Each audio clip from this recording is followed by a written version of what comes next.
बिस्मिल्लाहिर्रहमानिर्रहीम। ये मेरी जिंदगी का एक अजीबोगरीब दिन है कि ऊपर से आसमान बरस रहा है मुकम्मल, और इधर अगर ताहद्दे निगाह देखें तो पानी नजर आता है, जैसे लगता है किसी समुंदर के अंदर है।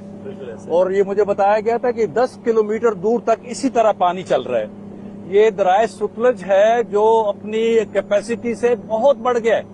इस वक्त 3,84,000 क्यूसेक पानी दाखिल हो चुका है और मीलों दूर तक ये पानी फैला हुआ है और हर तरफ आपको पानी नजर आ रहा है। ये दरअसल इंडिया और पाकिस्तान के बॉर्डर पर है, गंडा सिंह बॉर्डर।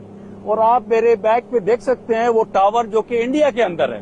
ये सामने आपको नजर आ रहा है टावर, इधर कैमरा इधर दिखाइए, इधर टावर पे लाइए। ये हाँ, वो आपका इंडिया के अंदर, यानी हम बिल्कुल बॉर्डर पे इस वक्त मौजूद हैं। अच्छा, सूरत हाल ये है कि यहाँ पे 117 गांव हैं जो पानी के अंदर आ गए और 50 बिल्कुल डूब गए हैं। उन 50 के अंदर जो लोग थे उनकी मेजॉरिटी को इवैक्यूएट कर लिया गया है। मोर देन 70% को इन कश्तियों में बाहर लाकर टेंटों में रखा गया है और उनकी खिदमत की जा रही है। और इसी तरह तकरीबन 1 लाख के करीब जानवर थे, उनको भी बहुत सारे जानवरों को बाहर ले आए हैं यहाँ पे, और उनको चारा भी मुहैया किया जा रहा है और उनको सेफ जगह पे रखा गया। लेकिन बहुत से लोग ऐसे हैं जो अपना घर छोड़ने को तैयार नहीं है। वो इस वक्त भी पानी के अंदर घिरे हुए हैं और अपनी बालाई मंजिल पे या किसी ऊंची जगह पे बैठ के इस वक्त का इंतजार कर रहे हैं कि शायद पानी नीचे चला जाए और वो अपना सामान जो है, जो माल मवेशी हैं, जो उनका घर का सामान है, उसको बचा सकें, कहीं चोरी ना हो जाए, कोई लूटा ना जाए। डॉक्टर साहब, ये मनाजिर देखिए कि ये दरख्त हैं जी जी, और ये बड़े दरख्त हैं और पूरी तरह पानी के अंदर डूबे हुए हैं। आप उससे अंदाजा लगा सकते हैं कि कितना पानी है। अच्छा, इस वक्त जो हमारा मिशन है ना, कि यहाँ पे ये जो तलवार कैंप है जो गंडा सिंह बॉर्डर पे कसूर के एंड पे, उसमें अल्हम्दुलिल्लाह अल खिदमत फाउंडेशन ने टेंट बस्ती यानी खैमा बस्ती बनाई हुई है, लोगों को ठहराया हुआ है।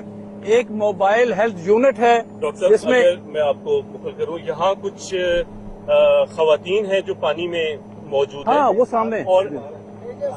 और अगर हमारी बोट दूसरी जो है वो इनको हम इनको वो हाँ, करते हैं ताकि ये इसको जो है ना, अगर वो इवैक्यूएशन चाहते हो तो उनको इवैक्यूएट किया जाए या किसी महफूज जगह पे, वो उसमें ठीक है। ये पगडंडी है, सड़क है ये जी, और उस पे लेकर जाना चाहिए। जी डॉक्टर साहब, बिस्मिल्लाह। अच्छा, मैं ये बता रहा था कि ये जो तलवार कैंप है इसके अंदर ये बहुत से टेंट्स लगा के उनमें लोगों को रखा गया है, जानवरों को भी रखा गया है, उनको खाना भी मुहैया किया जा रहा है। एक मोबाइल हेल्थ यूनिट है जो कि सेहत की सहूलियात मुहैया कर रहा है। फिल्ट्रेशन, मोबाइल फिल्ट्रेशन प्लांट जहाँ पे हमने लगाया हुआ है। इसके अलावा मोबाइल किचन है जिसमें खाना हर वक्त तैयार है और लोगों को खाना खिलाया जा रहा है। और वहीं से तैयार खाना इस वक्त लेके हम जा रहे हैं उन लोगों के पास जिन्होंने अपने घरों से आने से इनकार किया हुआ है। उनकी थोड़ी बहुत मिन्नत समाजत भी करेंगे कि भाई आप हमारे साथ कश्ती में बैठें और निकलें, महफूज जगह पे जाएं। छोड़ना मुश्किल होता है। अगर तो वो घर छोड़ने को तैयार हो तो हमारे साथ इस वक्त 3 कश्तियां हैं। जी, हम उनमें वापस ले जाएंगे।